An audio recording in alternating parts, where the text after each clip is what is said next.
그날 밤 한 여인이 시댁 대문 밖으로 내쳐졌습니다. 당장 나가거라.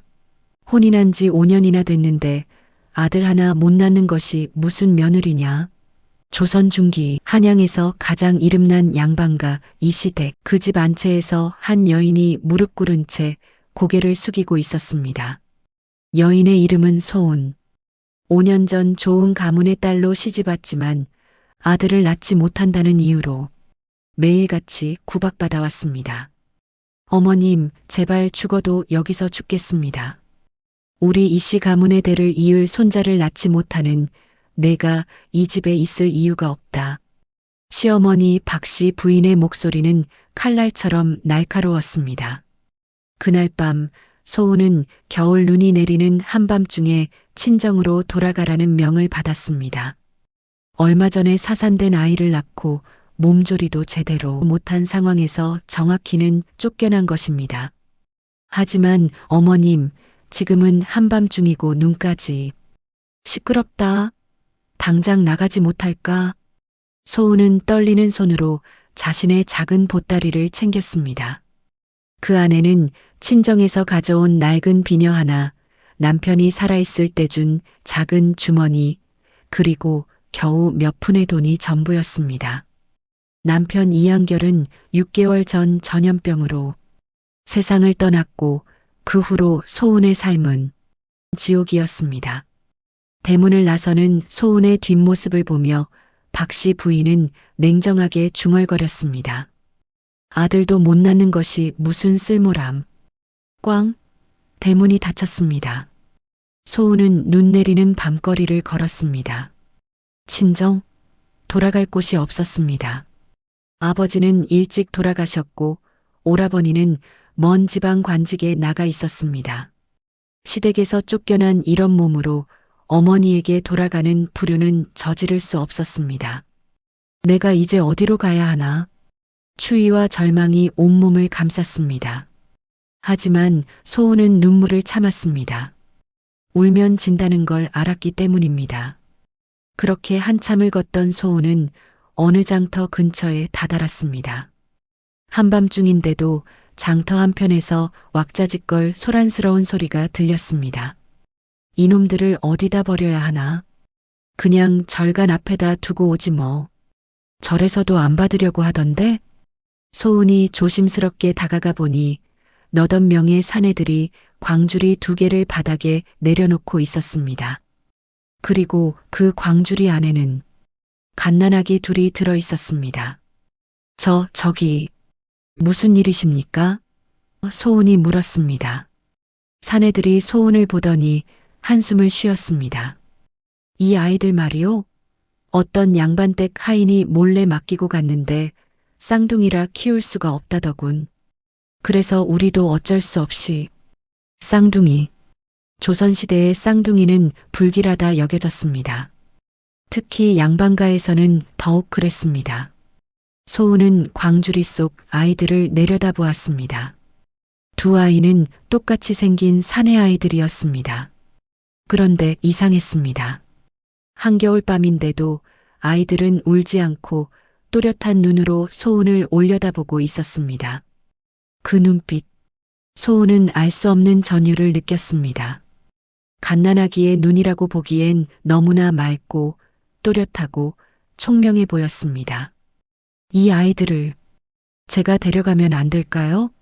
사내들이 눈이 휘둥그레졌습니다. 뭐라고요? 아니, 아씨가 이 아이들을?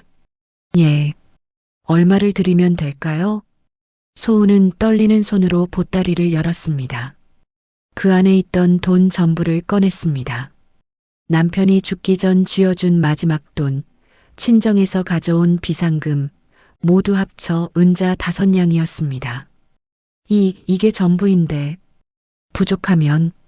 사내들은 서로 얼굴을 보더니 고개를 끄덕였습니다. 줬소. 어차피 버릴 아이들인데 아씨가 데려가 주신다니 오히려 고맙소. 그렇게 소은은 마지막 가진 돈으로 2 아이를 데려왔습니다. 아니, 샀습니다. 사람들은 나중에 이렇게 수군거렸습니다. 쫓겨난 며느리가 아이를 샀대. 미쳤나 봐. 쌍둥이를 사다니. 하지만 소은은 개의치 않았습니다. 두 아이를 품에 안고 걸어가며 중얼거렸습니다. 걱정 마라. 내가 너희를 지켜줄게. 반드시. 그날 밤부터 소은과 두 아이의 기이한 인연이 시작되었습니다. 광주리 속 두 아이는 또렷한 눈으로 소은을 올려다보고 있었습니다. 소은은 두 아이를 안고 한참을 걸었습니다. 친정도 시댁도 아닌 곳. 그녀가 도착한 곳은 한양성 외곽의 작은 움막이었습니다. 남편이 살아있을 때 가끔 약초를 캐러 오던 곳이었습니다. 여기라도 있으니 다행이구나. 움막은 낡고 추웠지만 비바람은 막을 수 있었습니다. 소은은 품에서 두 아이를 꺼내 조심스럽게 눕혔습니다. 아이들은 여전히 울지 않았습니다. 다만 맑은 눈으로 소은을 바라볼 뿐이었습니다. 신기하구나. 배가 고플 텐데 왜 울지 않니? 소은은 급히 밖으로 나가 눈을 녹여 물을 만들었습니다. 그리고 보따리에서 마지막 남은 쌀 한 줌을 꺼내 죽을 쑤었습니다. 하지만 문제가 있었습니다. 갓난아기에게 죽을 먹일 수가 없었습니다. 젖이 필요한데. 소은은 가슴이 철렁했습니다. 아이를 낳은 적이 있지만 몸조리조차 못해 젖이 나올 리가 없었습니다. 어떻게 하나 고민하던 차에 문득 남편이 했던 말이 떠올랐습니다. 쌀을 아주 곱게 갈아서 물에 타면 아기에게도 먹일 수 있다더군. 소은은 돌을 찾아 쌀을 최대한 곱게 갈았습니다. 그리고 따뜻한 물에 타서 헝겊에 적셔 아이들의 입에 대주었습니다. 쪽쪽. 놀랍게도 두 아이는 곧바로 헝겊을 빨기 시작했습니다. 마치 이미 알고 있었다는 듯이. 어머, 정말 먹네. 그날 밤 소은은 두 아이에게 번갈아가며 미음을 먹였습니다. 그리고 자신의 품에 두 아이를 안고 잠들었습니다. 추운 밤이었지만 이상하게도 따뜻했습니다. 다음 날 아침 소은은 해가 뜨기 전에 일어났습니다. 아이들은 여전히 고요히 자고 있었습니다. 보통 갓난아기라면 밤새 울어댔을 텐데 이 아이들은 달랐습니다. 정말 신기한 아이들이구나. 소은은 아이들의 이마를 쓰다듬었습니다. 그리고 문득 생각했습니다. 이 아이들에게 이름을 지어줘야겠어. 아이를 보며 소은은 중얼거렸습니다. 너는 첫째 석윤이라고 하자. 돌처럼 단단하고 윤택하게 자라라는 뜻이야. 그리고 옆을 돌아보며 말했습니다. 너는 둘째 석현이 돌처럼 단단하고 현명하게 자라거라. 석윤, 석현. 두 아이는 이름을 얻었습니다. 그리고 소은은 그날부터 본격적으로 아이들을 키우기 시작했습니다. 하지만 현실은 녹록지 않았습니다. 저 여자 좀 봐. 시댁에서 쫓겨나더니 이제 아이를 샀다며? 쌍둥이를 샀다는데? 미친 거 아니야? 아이도 못 낳는 것이 무슨 낯짝으로. 마을 사람들의 수군거림은 날이 갈수록 심해졌습니다. 소은이 움막을 나와 일거리를 찾을 때마다 사람들은 손가락질했습니다. 하지만 소은은 개의치 않았습니다. 아니, 개의치 않으려 애썼습니다. 바느질 일 있으면 시켜주십시오. 약초 캐는 일이라도 하겠습니다. 소은은 온갖 굳은 일을 마다하지 않았습니다. 바느질, 빨래, 약초 캐기, 나무 줍기. 품삯으로 받은 쌀과 돈으로 아이들을 먹였습니다. 그렇게 시간이 흘렀습니다. 석윤이와 석현이는 놀랍도록 빨리 자랐습니다. 다른 아이들보다 훨씬 건강했고 병치레 한 번 하지 않았습니다. 그리고 무엇보다 어머니, 100일이 조금 지났을 때였습니다. 석윤이가 처음으로 말을 했습니다. 정확하게 어머니라고. 소은은 깜짝 놀라 아이를 쳐다봤습니다. 지금 뭐라고 했니? 어머니. 석윤이가 또박또박 말했습니다. 이어서 석현이도 입을 열었습니다. 어머니. 소은은 눈물이 왈칵 쏟아졌습니다. 기쁨의 눈물이었습니다. 그래, 그래. 어미다. 내가 너희 어미란다. 하지만 동시에 불안함도 엄습했습니다. 100일 된 아기가 말을 한다? 이건 보통 일이 아니었습니다. 이 아이들, 범상치 않아. 소은의 예감은 틀리지 않았습니다. 석윤이와 석현이는 다른 아이들과 확연히 달랐습니다. 한 돌이 되었을 때는 이미 걸어 다녔고 두 돌이 되었을 때는 어른처럼 말을 했습니다. 어머니, 저 새는 참새인가요? 아니다, 석현아. 저건 박새란다. 박새요? 참새랑 어떻게 다른가요? 석현이의 질문은 끝이 없었습니다. 그리고 석윤이는 한 번 들은 이야기는 절대 잊지 않았습니다. 어머니가 어제 말씀하신 약초 이름, 당귀, 청궁, 작약, 백출. 맞죠? 소은은 아이들의 재능에 놀라면서도 두려웠습니다. 이 아이들을 어떻게 키워야 하나. 그녀는 결심했습니다. 이 아이들이 가진 재능을 묻어둘 수는 없다고. 하지만 세상은 이 아이들에게 냉혹할 것이다. 쌍둥이라는 이유로, 사온 아이라는 이유로. 그럼 내가 숨기면 돼. 소은은 마음을 정했습니다. 아이들이 태어난 출신은 숨기고 자신이 낳은 아이라고 속이기로. 석윤이와 석현이가 3살이 되었을 때였습니다. 어느 날 소은이 약초를 캐고 돌아왔을 때 두 아이가 마당에서 무언가를 하고 있었습니다. 다가가 보니 나뭇가지로 땅바닥에 무언가를 그리고 있었습니다. 이게 글자? 놀랍게도 석윤이가 쓴 것은 한자였습니다. 하늘천, 땅지, 사람인. 석윤아, 이걸 어떻게 하니? 저기 지나가는 아저씨가 쓰는 걸 봤어요. 그래서 따라 썼어요. 한번 본 걸 기억하니? 네. 어렵지 않아요. 소은은 온몸에 전율이 흘렀습니다. 이건 단순한 영리함이 아니었습니다. 천재였습니다. 그날 밤 소은은 결심했습니다. 이 아이들에게 제대로 된 교육을 시켜야 해. 하지만 문제는 돈이었습니다. 서당에 보내려면 돈이 필요했습니다. 소은은 밤낮으로 일했습니다. 바느질, 빨래, 품팔이. 쉬지 않고 일했습니다. 그렇게 2년이 더 흘렀습니다. 석윤이와 석현이가 5살이 되었을 때 소은은 드디어 마을 서당에 아이들을 보낼 수 있었습니다. 훈장님, 제 아이들을 가르쳐 주십시오. 서당 훈장 김진사는 처음에는 탐탁지 않은 표정이었습니다. 소문난 여인의 아이들, 더구나 사왔다는 아이들. 하지만 소은이 내민 돈을 보고는 고개를 끄덕였습니다. 줬소. 하지만 다른 아이들처럼 공부를 못 따라오면 당장 내보낼 것이요. 감사합니다, 훈장님. 그렇게 석윤이와 석현이의 서당 생활이 시작되었습니다. 첫날 서당에서 김진사는 아이들에게 천자문을 가르쳤습니다. 보통 아이들은 한 달이 걸려도 다 외우지 못하는 천자문을 석윤이는 단 하루 만에 외웠습니다. 하늘천, 땅지, 거물현, 누를황. 김진사는 입을 다물지 못했습니다. 그리고 석현이는 더 놀라웠습니다. 글자를 외우는 것뿐만 아니라 그 뜻까지 정확히 이해하고 있었습니다. 훈장님, 천지현황은 하늘과 땅이 겁누르다는 뜻인가요? 왜 하늘이 겁누른가요? 그건. 김진사는 당황했습니다. 5살 아이가 물어볼 질문이 아니었습니다. 옛 성현들은 우주를 겁누르게 보았단다. 하늘의 깊이를 표현한 것이지.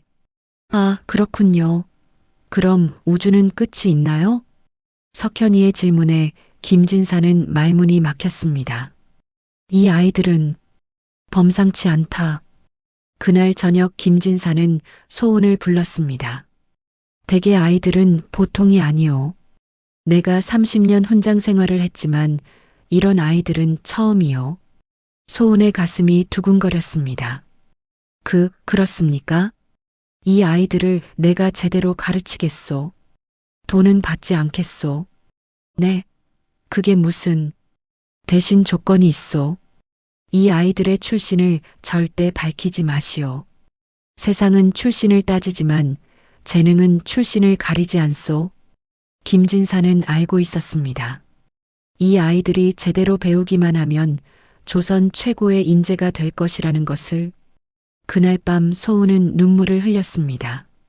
감사의 눈물이었습니다. 고맙습니다, 하늘이시여. 이 아이들에게 기회를 주셔서. 하지만 소은은 몰랐습니다. 이 아이들의 진짜 정체를, 그리고 앞으로 펼쳐질 놀라운 운명을.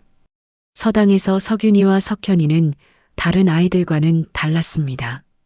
석윤이와 석현이가 서당에 다닌 지 석 달이 지났습니다. 김진사는 매일 경탄했습니다. 아이들은 하루가 다르게 성장했습니다. 천자문을 끝낸 지 한 달 만에 소학을 떼었고 2달 만에 사서삼경을 읽기 시작했습니다. 훈장님, 논어에서 공자께서 배우고 때때로 익히면 기쁘지 아니한가라고 하셨는데 왜 기쁜 건가요? 석현이의 질문이었습니다. 그건 배움이란 즐거운 것이기 때문이란다. 그럼 배움이 즐겁지 않은 사람은 어떻게 해야 하나요? 김진사는 답을 못했습니다. 5살 아이의 질문이 너무 깊었기 때문입니다. 반면 석윤이는 암기의 천재였습니다. 한 번 읽은 책은 절대 잊지 않았습니다. 김진사가 시험 삼아 물었습니다. 석윤아, 맹자 첫 구절을 외워보거라. 네. 맹자가 양해왕을 뵙더니 왕이 물었다. 노인장께서 천리길을 멀다 하지 않고 오셨으니 장차 우리나라에 이롭게 할 것이 있으십니까? 석윤이는 한치의 오차도 없이 외웠습니다. 한 번 읽은 지 열흘이나 지났는데도. 놀랍구나. 정말 놀라워. 서당의 다른 아이들도 점점 석윤이와 석현이를 주목하기 시작했습니다. 쟤네 진짜 똑똑하다. 근데 쟤네 어디서 왔대? 잘 모르겠어. 엄마가 혼자 키운다던데. 아이들 사이에서 석윤이와 석현이에 대한 소문이 퍼지기 시작했습니다. 그리고 그 소문은 곧 마을 어른들에게까지 퍼졌습니다. 저 여자 아이들이 똑똑하다던데? 그러게. 서당 훈장이 신동이라고 하더라. 하지만 사온 아이잖아. 피 한 방울 안 섞인. 쌍둥이를 샀다는 것부터가 이상하지 않아? 마을 우물가에서 여인들의 험담은 끝이 없었습니다. 소은이 물을 기르러 오면 일부러 목소리를 높여 말했습니다. 아무리 똑똑해도 사온 아이는 사온 아이지. 나중에 크면 은혜를 배신할 거야. 소은은 그 말들을 들으면서도 참았습니다. 화를 내거나 대꾸하면 아이들에게 피해가 갈 것이기 때문이었습니다. 참아야 해. 아이들을 위해서. 소은은 이를 악물고 참았습니다. 하지만 석윤이와 석현이는 이미 알고 있었습니다. 사람들이 자신들을 어떻게 보는지. 어느 날 저녁 석현이가 물었습니다. 어머니, 우리는 정말 어머니가 낳은 아이가 아닌가요? 소은은 가슴이 철렁했습니다. 무슨 소리냐? 너희는 내 아들이란다. 하지만 사람들이 그러던데요. 우리를 샀다고. 석윤이도 조용히 말했습니다. 어머니, 우리는 알아요. 우리가 어머니 배에서 나오지 않았다는 걸. 소은은 눈물이 왈칵 쏟아졌습니다. 그래. 너희는 내가 낳은 아이가 아니다. 하지만 소은은 두 아이를 꼭 안았습니다. 하지만 너희는 내 아들이다. 피가 섞였든 안 섞였든 너희는 내 아들이란다. 석윤이와 석현이도 어머니를 꼭 안았습니다. 어머니, 우리도 알아요. 어머니가 우리를 얼마나 사랑하는지. 우리는 어머니 아들이에요. 영원히. 그날 밤 세 사람은 서로를 꼭 껴안고 울었습니다. 그날 이후 소은은 더욱 아이들 교육에 매진했습니다. 서당에서 배운 것만으로는 부족하다고 생각했습니다. 밤이면 소은은 남편이 남긴 책들을 꺼내 아이들에게 가르쳤습니다. 비록 자신은 글을 많이 아는 편은 아니었지만 아이들은 스스로 배웠습니다. 어머니, 이 한자는 무슨 뜻이에요? 그건 어미도 잘 모르겠구나. 그럼 제가 찾아볼게요. 석현이는 다른 책을 뒤져가며 스스로 공부했습니다. 석윤이는 한 번 배운 것을 완벽히 암기했습니다. 그렇게 2년이 더 흘렀습니다. 석윤이와 석현이가 7살이 되었을 때 김진사는 소은을 불렀습니다. 대개 아이들은 이제 제가 가르칠 게 없소? 네, 그게 무슨 더 높은 스승이 필요하오. 한양의 대학자를 찾아가야 하오. 소은은 망설였습니다. 한양? 그곳은 너무 멀었고 돈도 많이 들었습니다. 하지만 저는 돈 걱정은 마시오. 내가 추천서를 써드리겠소. 대신 김진사는 심각한 표정으로 말했습니다. 아이들의 출신은 절대 밝히지 마시오. 한양은 출신을 따지는 곳이오. 만약 사온 아이라는 게 알려지면 소은은 고개를 끄덕였습니다. 알겠습니다, 훈장님. 그날 밤 소은은 아이들에게 말했습니다. 석윤아, 석현아, 너희는 이제 한양으로 가야 한다. 한양요? 그래. 거기서 더 큰 공부를 해야 한다. 하지만 소은은 아이들의 손을 꼭 잡았습니다. 절대 너희 출신을 밝히면 안 된다. 사람들이 물어보면 그냥 어미가 낳은 아이라고 해라. 왜요, 어머니? 세상은 냉정하단다. 출신을 따지고 피를 따진다. 하지만 너희는 재능으로 세상을 이겨야 한다. 석윤이와 석현이는 고개를 끄덕였습니다. 알겠습니다, 어머니. 그렇게 소은과 두 아이는 한양으로 향했습니다. 한양은 마을과는 차원이 다른 곳이었습니다. 크고 화려한 기와집들, 오가는 수많은 사람들, 번화한 시장. 와, 어머니, 저게 다 집이에요? 석현이가 눈을 반짝이며 물었습니다. 그래, 한양은 조선에서 가장 큰 도시란다. 소은은 김진사가 써준 추천서를 들고 대학자 정몽주의 후손인 정학사를 찾아갔습니다. 훈장 김진사의 추천을 받고 왔습니다. 제 아이들을 가르쳐 주십시오. 정학사는 처음에는 시큰둥했습니다. 시골에서 온 아이들이 얼마나 대단하겠냐는 생각이었습니다. 좋소. 하지만 시험을 보겠소. 정학사는 석윤이와 석현이에게 사서삼경의 구절을 물었습니다. 그리고 놀랐습니다. 석윤이는 모든 구절을 완벽하게 암기하고 있었고 석현이는 그 뜻을 깊이 이해하고 있었습니다. 이럴 수가. 7살에 이 정도라니. 정학사는 즉시 두 아이를 제자로 받아들였습니다. 이 아이들은 신동이요. 제대로 가르치면 조선 최고의 학자가 될 것이요. 소은은 눈물을 흘렸습니다. 감사의 눈물이었습니다. 하지만 동시에 불안했습니다. 한양에서 아이들의 출신이 밝혀지면 어떻게 되나? 절대 들키면 안 돼. 소은은 다짐했습니다. 아이들을 위해 비밀을 지키겠다고. 그렇게 석윤이와 석현이의 한양 생활이 시작되었습니다. 하지만 세상은 비밀을 영원히 감출 수 없었습니다. 그리고 그 비밀이 밝혀지는 날이 점점 다가오고 있었습니다. 5년이 흘렀습니다. 석윤이와 석현이는 12살이 되었습니다. 정학사 문화에서 가장 뛰어난 제자가 되었고 한양에서 신동으로 소문이 자자했습니다. 정학사의 제자 중에 쌍둥이가 있는데 그 재주가 어마어마하다더라. 한번 읽으면 절대 잊지 않는다는데 질문의 깊이도 어른 못지않다던데. 소문은 퍼져갔습니다. 그리고 마침내 조정에까지 들렸습니다.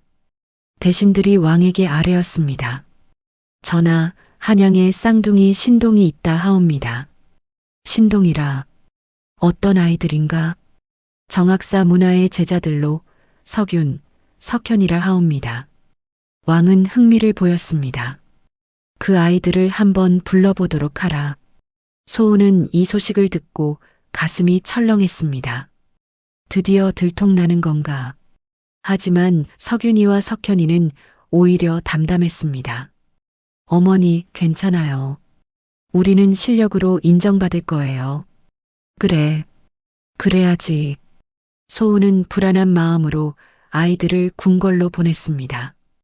고개를 들어라. 왕의 목소리가 울려 퍼졌습니다.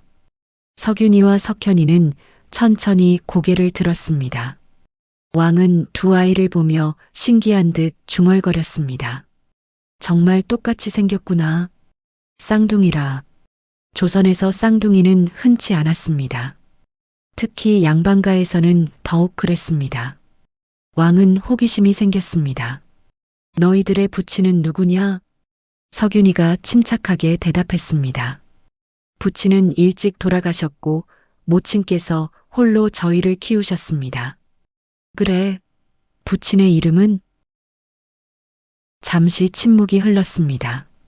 석현이가 대신 답했습니다. 죄송하옵니다, 전하. 모친께서 부친 이야기를 꺼내지 않으셔서 잘 모르옵니다. 대신들이 웅성거렸습니다. 부친도 모른다? 이상한 일이었습니다. 하지만 왕은 개의치 않았습니다. 좋다. 그럼 너희들의 학문을 시험해 보겠다. 왕은 대신에게 명했습니다. 경전에서 아무 구절이나 물어보거라. 영의정이 나섰습니다. 그럼 논어에서 물어보겠소. 하기 시습지 불영여로의 뜻을 말해보거라. 석윤이가 즉시 답했습니다. 배우고 때때로 익히면 또한 기쁘지 아니한가 라는 뜻입니다. 그 다음 구절은 유붕자원 박내 불영 낳고 벗이 있어 먼 곳에서 찾아오니 또한 즐겁지 아니한가. 영의정은 고개를 끄덕이며 계속 물었습니다. 그럼 맹자는? 석윤이는 한치의 주저함도 없이 암송했습니다. 그것도 단 한 글자의 오차도 없이. 대신들은 경악했습니다. 저런 12살에 저 정도라니.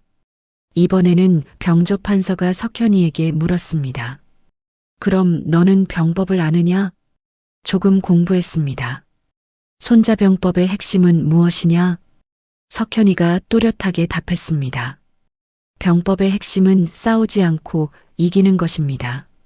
적을 알고 나를 알면 100번 싸워도 위태롭지 않다 하셨습니다.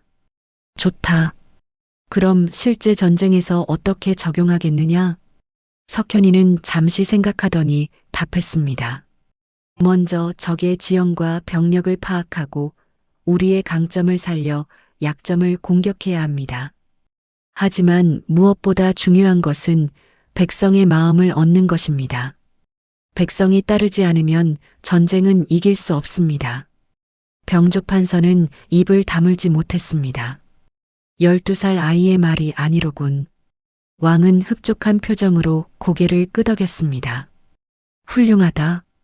정말 훌륭해. 이 아이들을 성균관에 특별히 입학시키도록 하라. 전하, 하오나 이 아이들의 출신이 무슨 상관이냐? 재능이 있으면 되는 것이다. 왕의 한마디에 아무도 반박하지 못했습니다. 성균관은 조선 최고의 교육기관이었습니다. 오직 양반 자제들만 들어갈 수 있는 곳이었습니다. 석윤이와 석현이가 입학하자 성균관은 술렁였습니다.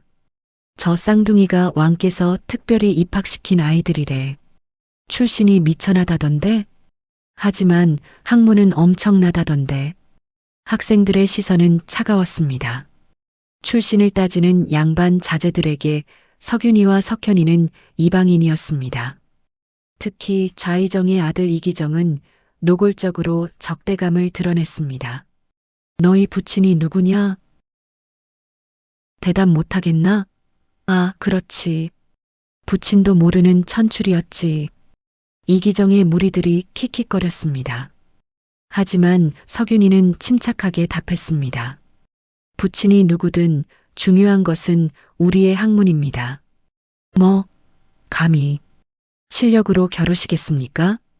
석윤이의 도전에 이기정은 얼굴이 붉어졌습니다. 좋다. 내일 대학원에서 경전 암송 대결을 하자. 다음 날 성균관 대학원에는 학생들이 모두 모였습니다. 석윤이와 이기정의 대결을 보기 위해서였습니다. 규칙은 간단하다. 경전 구절을 번갈아 암송하는데 틀리거나 막히면 지는 것이다. 대결이 시작되었습니다. 이기정이 먼저 시작했습니다. 대학의 도는 명덕을 밝히는 데 있고 석윤이가 이어받았습니다. 백성을 새롭게 하는 데 있으며 지선에 머무는 데 있다. 서로 주고받기를 30분. 이기정이 점점 땀을 흘리기 시작했습니다. 하지만 석윤이는 여전히 침착했습니다. 마침내 이기정이 막혔습니다. 그건 제가 이어 말씀드리겠습니다. 석윤이가 완벽하게 암송했습니다. 학생들이 웅성거렸습니다. 대단한데? 정말 한 번 읽으면 안 잊는구나. 이기정은 치욕감에 얼굴이 새빨개졌습니다. 이번엔 우연이었다. 다음에도 지실 겁니다. 석현이가 조용히 말했습니다. 우리 형은 한 번 읽은 것은 절대 잊지 않습니다. 누구와 겨루든 암기에서는 이길 수 없습니다. 이기정은 부들부들 떨며 자리를 떴습니다.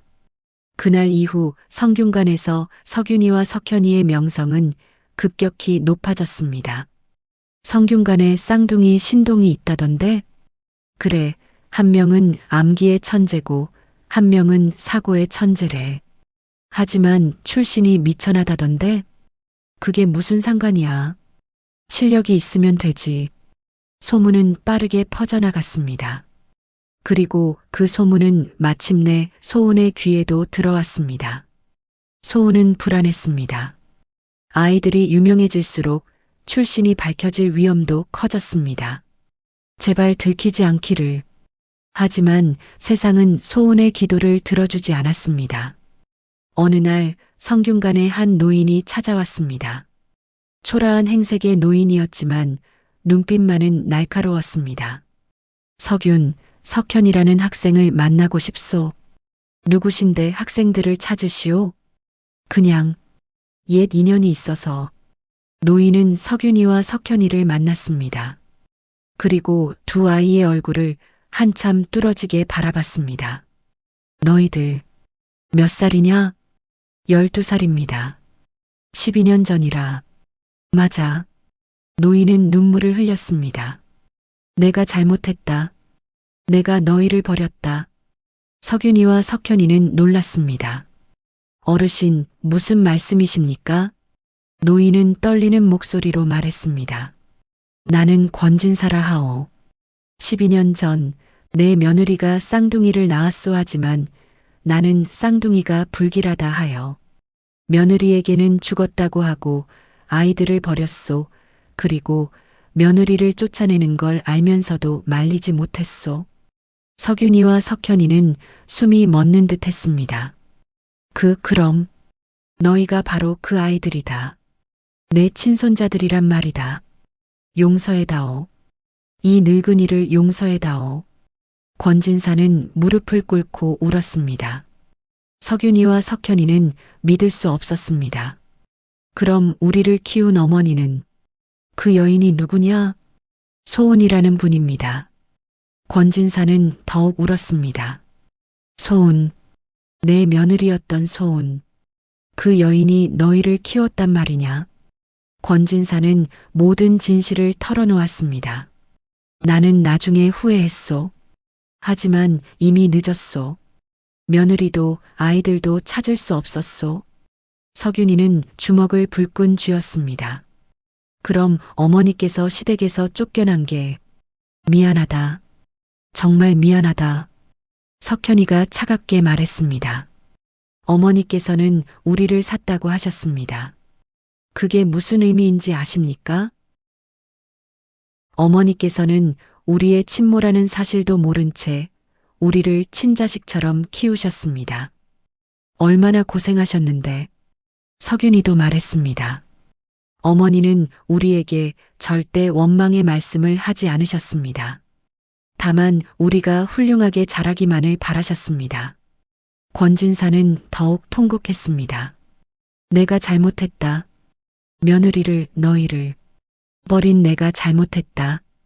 그때 문이 열리며 소은이 들어왔습니다. 무슨 일이냐? 소은은 권진사를 보고 얼어붙었습니다. 시아버님, 며느라가. 두 사람은 12년 만에 재회했습니다.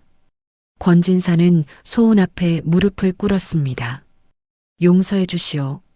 이 못난 시아비를. 네 시어머니도 많이 후회하다가 돌아가셨다. 소은은 복잡한 표정으로 권진사를 바라봤습니다. 분노와 슬픔 그리고 안도감이 뒤섞인 표정이었습니다. 일어나십시오, 시아버님. 저는 이미 용서했습니다. 아니, 용서할 것도 없었습니다. 소은은 석윤이와 석현이를 바라보며 말했습니다. 이 아이들은 제 삶의 전부입니다. 이 아이들을 키우면서 저는 행복했습니다. 권진사는 눈물을 흘리며 말했습니다. 고맙소. 정말 고맙소. 하지만 석윤이와 석현이는 냉정했습니다. 우리에게 가족은 어머니 한 분뿐입니다. 두 아이의 단호한 말에 권진사는 고개를 끄덕였습니다. 그래, 그래야지. 소은이 너희 진짜 어머니다. 그날 이후 석윤이와 석현이의 출생의 비밀이 한양에 퍼졌습니다. 쌍둥이 신동들이 알고 보니 명문가의 자손이었대. 하지만 쫓겨났던 며느리가 키웠다더라. 와, 정말 극적인 인생이네. 소문은 더욱 퍼져나갔습니다. 그리고 그 소문은 마침내 조정까지 들어갔습니다. 왕은 이 이야기를 듣고 크게 감동하여 궁으로 불러 포상했습니다. 그대의 헌신에 감복하였소. 이에 그대를 정경 부인으로 봉하노라. 소은은 눈물을 흘리며 절했습니다. 황송하옵니다, 전하. 석윤이와 석현이도 눈물을 흘렸습니다. 그들의 어머니가 마침내 인정받는 순간이었습니다. 세월은 빠르게 흘렀습니다. 석윤이와 석현이는 성균관에서 최고의 성적으로 졸업했습니다. 그리고 17살이 되던 해 드디어 과거 시험에 응시했습니다. 시험장은 수천 명의 선비들로 가득했습니다. 모두가 조선 최고의 인재가 되기 위해 모여들었습니다. 저기 쌍둥이 천재들이다. 정말 과거에 급제할 수 있을까? 사람들의 시선이 집중되었습니다. 시험이 시작되었습니다. 첫 번째 시험은 경전 해석이었습니다. 석윤이는 완벽한 암기력으로, 석현이는 깊은 통찰력으로 답안을 작성했습니다. 두 번째 시험은 시부였습니다. 석윤이는 정교한 운율로, 석현이는 깊은 의미를 담은 시를 지었습니다. 세 번째 시험은 책문이었습니다. 국가 정책에 대한 제안을 쓰는 시험이었습니다. 석윤이는 역사적 사례를 완벽히 인용하며 답안을 작성했고, 석현이는 창의적이고 실용적인 정책을 제안했습니다. 시험이 끝나고 합격자 명단이 발표되었습니다. 장원급제, 석윤, 방한급제, 석현. 장원과 방한을 쌍둥이가 차지하는 초유의 사태가 벌어졌습니다. 한양은 발칵 뒤집혔습니다. 쌍둥이가 장원과 방한을. 조선 역사상 처음 있는 일이다. 정말 천재로구나. 석윤이와 석현이는 관직에 나가 백성을 위해 일하며 뛰어난 능력을 발휘했습니다. 석윤이는 홍문관에서 왕의 자문 역할을 맡았습니다. 그의 완벽한 역사 지식과 경전 이해는 왕도 감탄할 정도였습니다. 석윤, 당나라의 정관의 치를 어떻게 평가하느냐?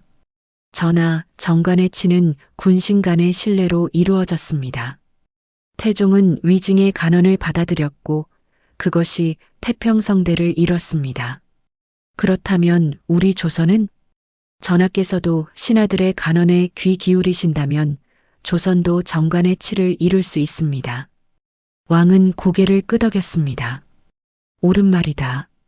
한편 석현이는 승정원에서 행정을 담당했습니다. 그의 창의적이고 실용적인 정책은 백성들의 삶을 개선했습니다. 백성들이 흉년으로 굶주리고 있습니다. 어떻게 해야 하겠습니까? 석현이가 답했습니다. 의창을 열어 곡식을 나눠주되 단순히 나눠주기만 하면 안 됩니다. 일자리를 만들어 백성들이 스스로 먹고 살 수 있게 해야 합니다. 어떤 일자리를? 도로를 만들고 제방을 쌓는 공사를 벌이십시오. 백성들에게 일당을 주고 일을 시키면 그들은 스스로 먹고 살 수 있습니다. 왕은 석현이의 제안을 받아들였습니다. 그리고 정책은 성공했습니다. 백성들은 일자리를 얻었고 동시에 도로와 제방이 만들어져 국가 기반도 튼튼해졌습니다. 석현 대감 덕분에 살았습니다. 정말 훌륭한 관료십니다. 백성들의 칭송이 자자했습니다. 그렇게 2년이 흘렀습니다. 석윤이와 석현이는 19살에 각각 대제학과 이조판서로 승진했습니다. 조선 역사상 최연소 대제학이자 최연소 판서였습니다. 정말 대단하구나. 쌍둥이 천재들이 조선을 이끌고 있어 온 나라가 두 형제의 이야기로 가득했습니다. 그리고 그 중심에는 항상 소은이 있었습니다. 어머니, 오늘 왕께서 칭찬하셨어요. 어머니 덕분입니다. 고맙습니다. 어머니께서 장터를 그냥 지나쳤다면 저희 형제는 이 자리에 없었습니다. 소은은 아들들을 바라보며 눈물을 흘렸습니다. 고맙구나. 정말 고맙다. 눈 내리는 밤 쫓겨난 며느리가 가진 마지막 돈으로 장터에서 샀던 두 아이. 알고 보니 자신이 낳았던 친자식이었고 시댁이 쌍둥이라는 이유로 몰래 버렸던 아이들이었습니다. 운명은 어머니와 아들을 다시 만나게 했고 그 아이들이 이제 조선을 이끄는 기둥이 되었습니다. 하늘은 결코 착한 사람을 버리지 않았습니다. 버려진 아이들은 어머니의 사랑으로 다시 태어났고 그 사랑은 조선 최고의 기적이 되었습니다. 오늘 이야기는 여기까지입니다. 구독과 좋아요 부탁드립니다. 감사합니다.